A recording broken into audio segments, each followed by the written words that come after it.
L'info sur AL24 News, bienvenue. En moins 10 Palestiniens, dont 4 enfants, sont tombés en martyrs ce dimanche dans des bombardements par l'occupation sioniste. Des tentes abritant des personnes déplacées dans la ville de Khan Younes, au sud de la bande de Gaza. Par ailleurs, l'Office de secours et de travaux de l'ONU pour les réfugiés palestiniens a averti que la poursuite du blocus humanitaire sioniste depuis plus de 9 semaines causerait des dommages irréversibles à d'innombrables vies.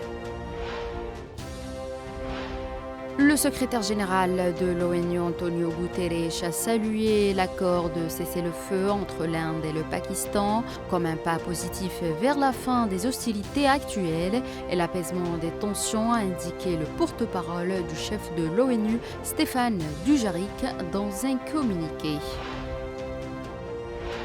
Le président russe Vladimir Poutine a proposé dimanche des négociations directes et sans conditions préalables entre la Russie et l'Ukraine dès jeudi à Istanbul, repoussant à de telles discussions toute possibilité d'instaurer le cessez-le-feu exigé par les alliés de Kiev.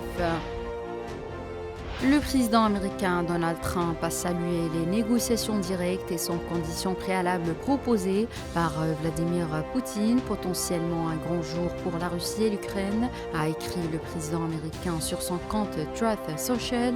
Je cite: « Pensez aux centaines de milliers de vies qui seront sauvées avec la fin, espérons-le, de ce bain de sang sans fin. Je continuerai à travailler avec les deux parties pour m'assurer que cela se produise. »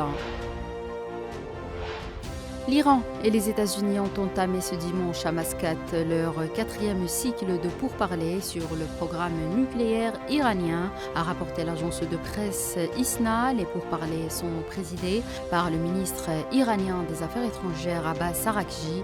L'envoyé spécial au Moyen-Orient Steve Witkoff est médiatisé par le ministre omanais des Affaires étrangères Badr al-Boussaidi. Le groupe pétrolier saoudien Aramco a annoncé ce dimanche un recul de 4,6% de son bénéfice net au premier trimestre 2025, pénalisé par une baisse de ses ventes et des coûts d'exploitation en hausse selon un communiqué publié à la bourse saoudienne. C'est la fin de cette édition. Merci de l'avoir suivi.